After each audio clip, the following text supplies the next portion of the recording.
안녕하세요. 건설, 토목공사 전문 신라건설입니다. 공장건축, 창고건축, 상가건축, 주택건축, 건축공사 시공에 대한 내용을 알아보겠습니다. 가설공사와 토공사를 시작으로 마감공사까지 모든 과정에 대해 간단히 요약하여 설명드리겠습니다. 첫 번째 순서로 가설공사와 토공사 과정에 대해 알아보겠습니다. 가설공사는 공통가설공사, 직접가설공사, 가설장비로 구분할 수 있습니다. 첫 번째 공통가설공사에 대해 알아보겠습니다. 공통가설공사는 특정 공종의 본공사를 수행하기 위해 설치되는 시설물이 아니라 모든 공종에 공통적으로 적용되는 가설물공사를 말합니다. 여기에 해당되는 공사는 가설울타리, 가설도로, 가설건물, 공사용 전력설비, 용수설비 등이 해당합니다. 두 번째, 직접가설공사에 대해 알아보겠습니다. 직접가설공사는 특정 공종의 공사를 위한 가설공사로서 가설비계, 토공사용 흙막이, 콘크리트 타설용 설비 등이 해당합니다. 세 번째 가설장비에 대해 알아보겠습니다. 가설장비는 본 공사를 진행하기 위해 임시로 설치되는 장비를 말합니다. 굴착기계, 타워크레인, 콘크리트 배처 설비, 호이스트 등 설비가 여기에 속합니다. 토공사에 대해 핵심 포인트만을 간단히 알아보겠습니다. 토공사는 건축물의 지하 구조물 및 기타 구조물 공사를 위한 턱파기와 흙막이 공사를 비롯하여 이에 부수적으로 수반되는 공사를 말합니다. 예를 들면 표토의 제거, 절토, 성토 등 집안의 정지공사와 턱파기, 잔토 처리와 대메우기, 그리고 흙막 이벽체, 차수벽, 지지체 등이 모두 토공사에 해당합니다. 지하 구조물이 설치되는 경우의 공사에서 토공사는 공사기간을 좌우하는 공종으로서 지하공사는 전체 공사비에서 차지하는 비중이 높은 공종에 해당됩니다. 지하 구조물이 없는 건축물의 공사는 토공사의 공사비 비중과 공사 기간이 낮다는 특징이 있습니다. 지하 구조물을 설치하는 건축공사의 경우 도심지 현장에서는 인접 주변과 현장의 안전을 특별히 고려해야 할 것으로 생각됩니다. 두 번째 시간으로 지정 및 기초공사에 대해 알아보겠습니다. 기초는 건축물의 기둥과 벽 등의 상부 구조물로부터 받는 하중을 지정 또는 집안에 전달하기 위한 건축물의 최하단부의 구조물을 말하고 기초판과 지정이 기초에 속합니다. 그럼 기초판에 대해 알아보겠습니다. 기초판은 상부 구조물에서 전달되는 하중을 받아 지정에 연결하는 건축물의 하단 부분을 말하고 기초판의 종류로는 독립기초, 복합기초, 연속기초, 온통기초, 줄기초, 매트기초, 혼합방식 등이 있습니다. 기초판 종류로 말씀드린 5가지 종류에 대해 간단히 설명하겠습니다. 독립기초는 하나의 기초판이 하나의 기둥을 지탱하는 공법을 말하며 독립기초는 시공이 용이하지만 기초에 부동치마 등의 우려가 있어서 소규모의 건축물에 주로 사용하고 있는 방식입니다. 복합기초는 하나의 기초판이 2개 이상의 기둥을 지지하는 공법으로 독립기초와 비슷한 방식입니다. 복합기초는 대형 건축물에는 사용하지 않습니다. 연속기초는 상부 구조물의 하중을 연속된 기초로 지지하는 형태이며 줄기초라고도 합니다. 주로 조적조 건물에 많이 사용하는 공법입니다. 온통기초는 상부 구조물의 전체 하중을 하나의 기초판으로 지지하는 방식으로 매트기초라고도 합니다. 대형 건물에서 많이 사용하는 공법으로서 집안의 허용 지지력이 작을 경우에도 사용합니다. 줄기초와 매트기초 혼합 방식은 연속기초와 온통기초의 장점을 채용한 변형된 기초 방식입니다. 또한 개량된 기초 방식으로서 요즘 공장과 창고를 건축할 때 가장 많이 사용하는 기초 공법입니다. 이젠 지정에 대해 알아보겠습니다. 지정은 기초를 튼튼하게 지지하기 위해 기초를 보강하거나 집안의 내력을 보강하기 위한 공사로서 잡석 다짐, 집안 다짐 및 말뚝박기 등이 있는데요. 말뚝은 기초판으로부터 받는 하중을 집안으로 전달하기 위해 기초판 아래에 집안에 설치하는 기둥 형태의 지정을 말합니다. 지정은 크게 나누어 2가지로 분류할 수 있는데요. 간단한 지정과 말뚝 지정으로 크게 분류할 수 있습니다. 간단한 지정은 집안의 상태가 양호할 경우에 말뚝이나 피어를 시공하지 않고 모래, 자갈, 잡석, 미창 콘크리트 등 지정으로 공사하는 것을 말하고 보통 지정 또는 직접 기초라고도 합니다. 말뚝 지정은 집안 조사를 통해 집안이 양호하지 않을 때 채택하는 방식으로 기초판 아래 설치하는 기둥 형태의 지정을 말합니다. 말뚝의 종류로는 나무 말뚝, 강제 말뚝, 기성 철근 콘크리트 말뚝, 현장 타설 콘크리트 말뚝 등이 있습니다. 나무 말뚝은 목재 말뚝을 말하는데요. 여러 가지의 이유가 있지만 기성 콘크리트 말뚝이 보급된 이후 현재는 거의 사용하지 않습니다.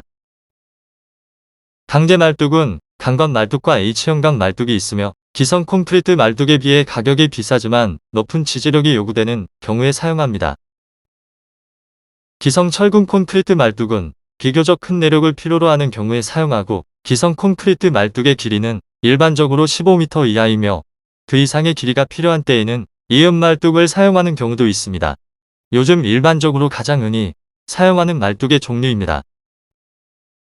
현장 타설 콘크리트 말뚝은 지중해 구멍을 뚫고 그 속에 콘크리트 또는 철근 콘크리트를 충전하여 형성하는 기둥 형태의 말뚝으로서 시공 시에 무소음, 무진동이라 도심지에서 민원 관리가 필요할 때 사용 빈도가 높다고 할 수 있습니다. 이번에는 건축공사 시공 이해하기 두 번째로 지정과 기초공사에 대해 간단히 알아보았습니다. 거푸집 공사와 철근 공사에 대해 알아보겠습니다. 첫 번째로 거푸집 공사에 대해 알아보겠습니다. 거푸집은 유동성 있는 콘크리트를 타설하기 위한 형틀 역할을 하는 가설 구조물로서 거푸집의 구성은 콘크리트를 직접 접촉하는 면인 거푸집 널과 부속 자재로 구성됩니다. 거푸집의 역할은 콘크리트 레미콘 타설 시에 충격과 압력에 견뎌야 하고 콘크리트가 양생되는 동안 일정한 형상과 치수로 유지되게 하는 역할을 합니다. 그리고 콘크리트의 경화에 필요한 수분 누출을 방지하고 외부 압력의 영향을 받지 않게 견디는 역할을 합니다. 거푸집 구성품을 알아보겠습니다. 거푸집의 구성은 거푸집 널과 부속 자재로 구성됩니다. 거푸집 널과 부속 자재에 대해 간단히 알아보겠습니다. 거푸집 널의 재질은 콘크리트 표면의 품질과 전용 회수 그리고 경제성에 따라 결정되는데요. 보통의 경우 목재, 합판, 합성수지판, 금속판, 유로폼 등이 사용됩니다. 거푸집 널의 요구 조건은 강도 및 강성에 문제가 없어야 하고 저장 중에 변형 또는 변질되지 않아야 하고 작업 중 진동이나 충격에 파손 및 분해되지 않아야 하며 절단과 가공이 쉬워야 하고 콘크리트가 변질되지 말아야 하고 가격면에서 경제적이어야 합니다. 거푸집 부속 자재 중에 중요한 역할을 하는 긴결재에 대해 알아보겠습니다. 긴결재는 폼타이, 격리재, 기둥밴드 등이 있습니다. 결재는 콘크리트를 타설하였을 때 거푸집을 정확한 위치와 치수로 유지하게 하기 위한 부속품으로서 폼타이, 격리재, 기둥밴드, 모철선 등을 사용합니다.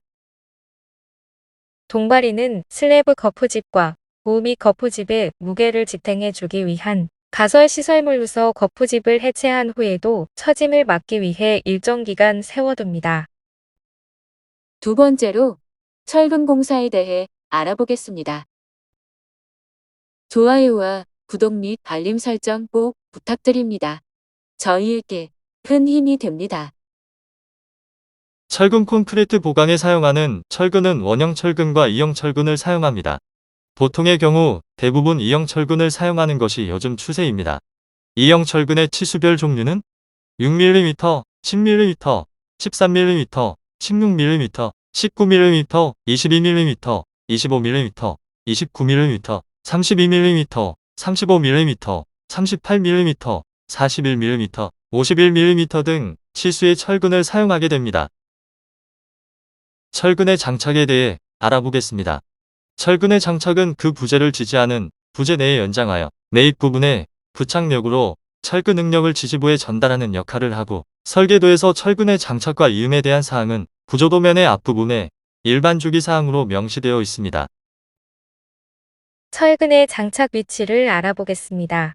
기둥의 주근은 기초에 장착하고 큰보의 주근은 기둥에 장착하고 지중보의 주근은 기초 또는 기둥에 장착하며 벽철근은 기둥과 보 또는 바닥판에 장착하며 바닥철근은 보 또는 벽체에 장착합니다. 철근의 백은 시공도에 대해 알아보겠습니다. 설계도면을 토대로 작성한 백은 시공도는 철근 공사를 진행하는데 필요한 도면으로서 철근의 가공, 조립, 배치를 위한 백은의 형태, 수량, 크기, 길이와 위치, 등을 표기합니다. 철근의 조립 순서를 알아보겠습니다. 제일 먼저 조립하는 부위는 기초철근이고 그 다음으로는 기둥철근, 벽철근, 보철근, 바닥철근, 계단철근 순서로 조립하는 것이 일반적인 사례입니다. 철근의 가공에 대해 간단히 알아보겠습니다. 철근의 가공 장소에 따라 현장 가공과 공장 가공으로 나누고 철근의 표준 길이는 주로 8m이며 철근 가공의 방식은 주로 절단과 절곡 과정을 거쳐 가공되는데요. 철근의 굵기와 관계없이 산소 절단기를 사용해서는 안 됩니다.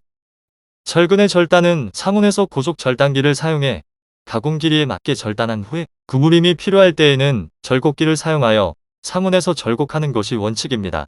네 번째로 건축물의 골격에 해당하는 콘크리트 공사와 철골 공사에 대해 알아보겠습니다.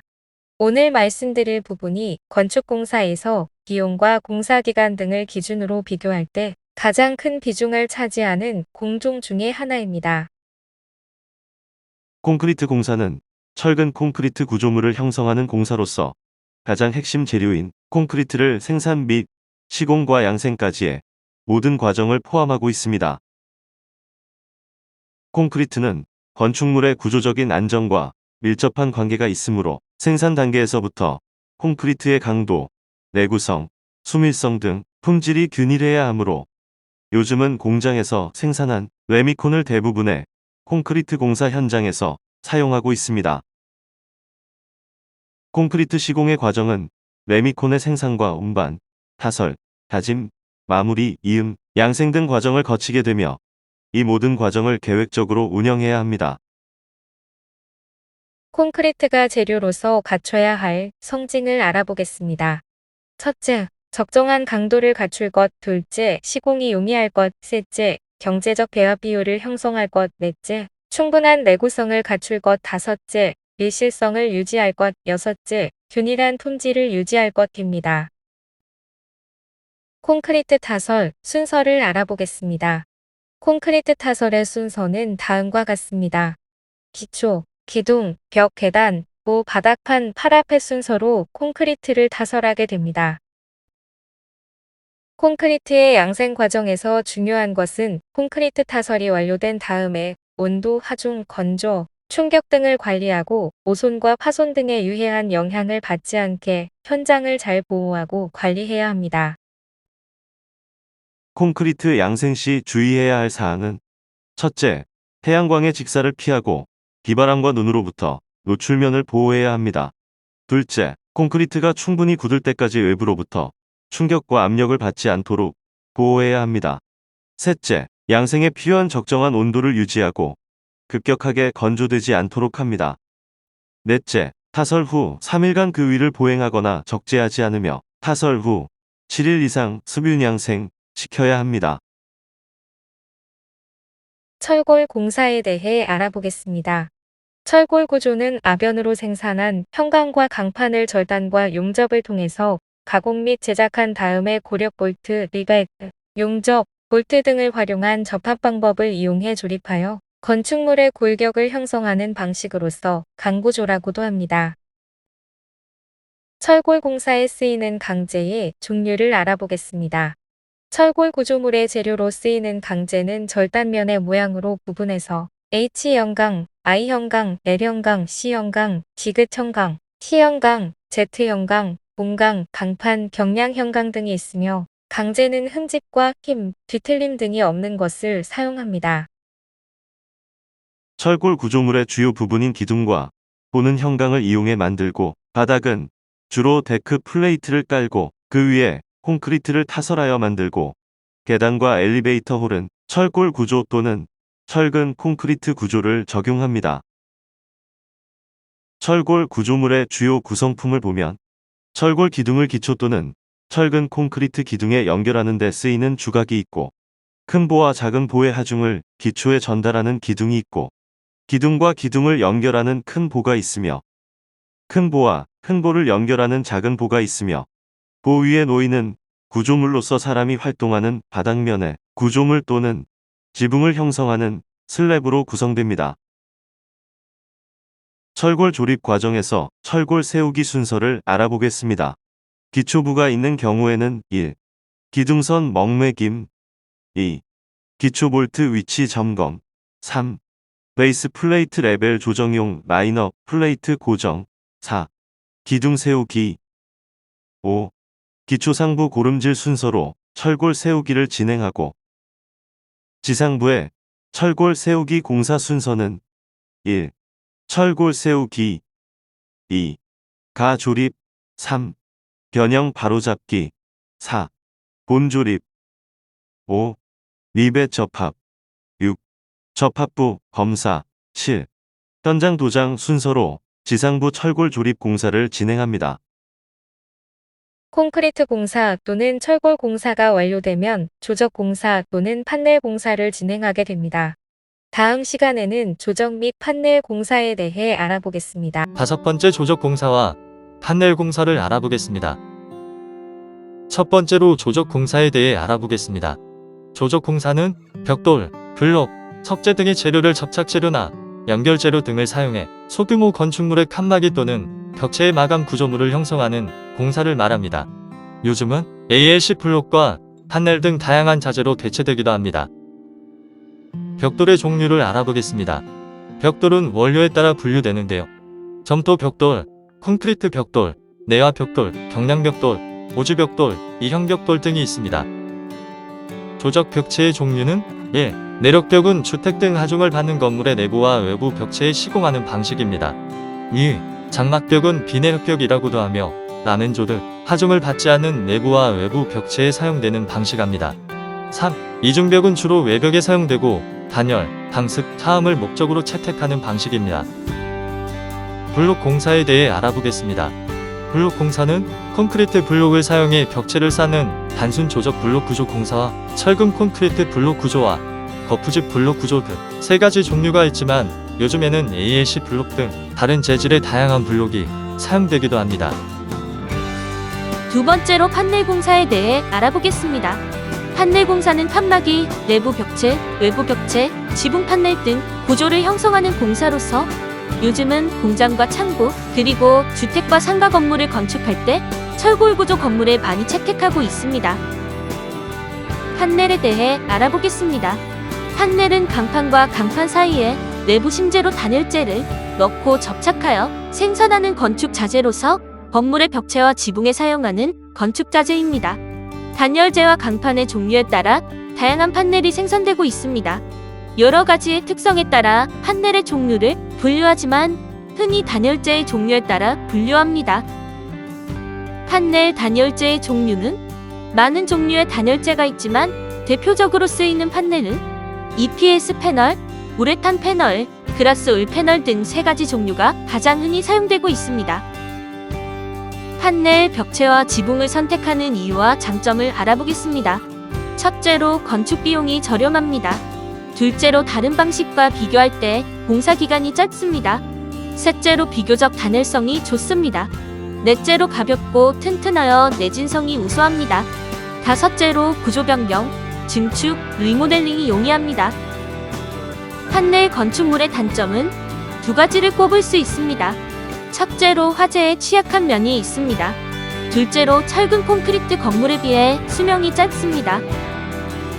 앞에서 말씀드린 장점 때문에 공장, 창고, 주택, 상가 빌딩 등을 건축할 때 벽체와 지붕 자재로 판넬을 채택하는 케이스가 늘어가고 있습니다. 창호 공사와 금속 공사에 대한 내용을 정리하여 전해드리겠습니다. 첫 번째로 창호 공사와 유리 공사에 대해 알아보겠습니다. 창호 공사는 건축물의 개구부에 창과 문을 설치하는 공사이며 창은 채광과 통풍 및 환기 등 기능을 가지고 있으며 문은 출입이 주 용도지만 환기와 채광, 통풍 등의 기능을 전제로 합니다. 창과 문의 기본 기능으로는 단열성, 내구성, 차음성, 수밀성, 비밀성, 내품합성 등 기능을 기본적으로 갖추어야 하고 방화문의 경우에는 내화 성능을 유지해야 합니다. 창호의 주된 재료로 사용되는 것은 알루미늄, 합성수지, 목재 등이 있습니다. 각 재질별 창호의 특징을 알아보겠습니다. 알루미늄 창호는 가볍고 녹슬지 않으며 유지 및 관리가 용이하고 비교적 수명이 길며 제작이 자유롭고 기밀성이 우수하지만 다른 재질의 금속 자재와 반응하여 손상이 발생할 수 있고 콘크리트 성분에 의해 손상되기 쉬운 단점이 있습니다.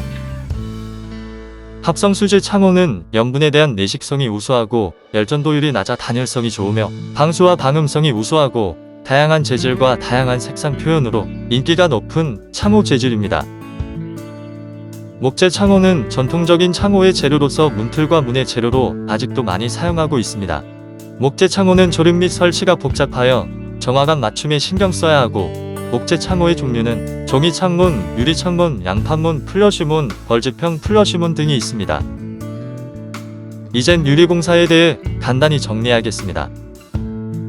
유리는 채광과 환기, 전망, 외관 디자인 측면에서 활용성이 뛰어난 자재이며 건축물의 외부면을 유리로 하는 경우에는 단열과 누수, 변로, 차음성 저하와 태양광선의 실내 침투에 대한 문제를 각별히 신경 써야 합니다.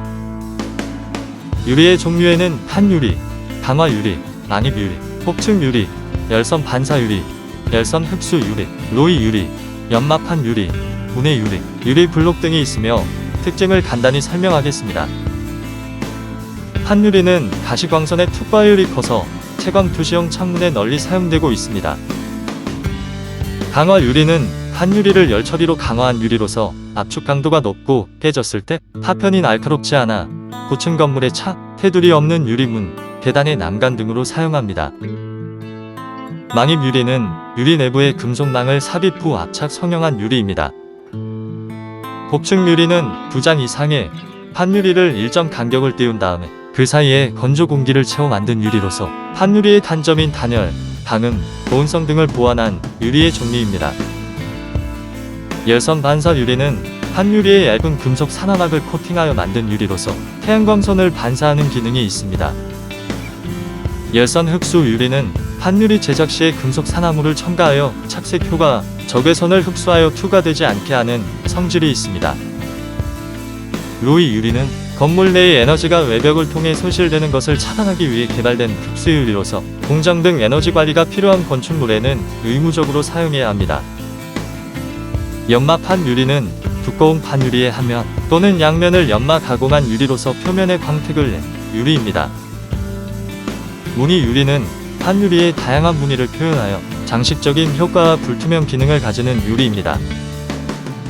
유리블록은 사각 상자 모양의 유리 2개를 가열 용융한 후에 건조 공기를 채운 다음에 접합한 중공 유리 제품입니다. 이번에는 금속 공사에 대해 간단히 알아보겠습니다.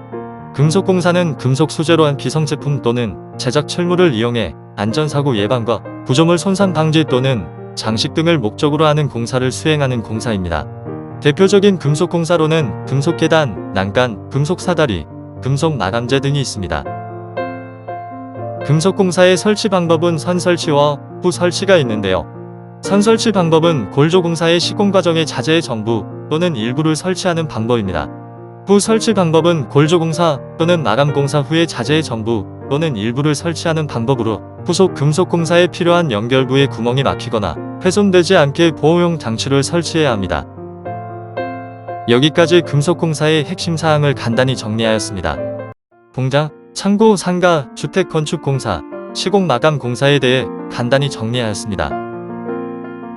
공장 건축, 창고 건축, 상가 빌딩 주택 건축, 전문 종합건설사 주식회사 신라건설은 토목 공사와 각종 건축 공사에 대해 공사와 건축비에 대한 상담이 가능하니 많이 이용하세요.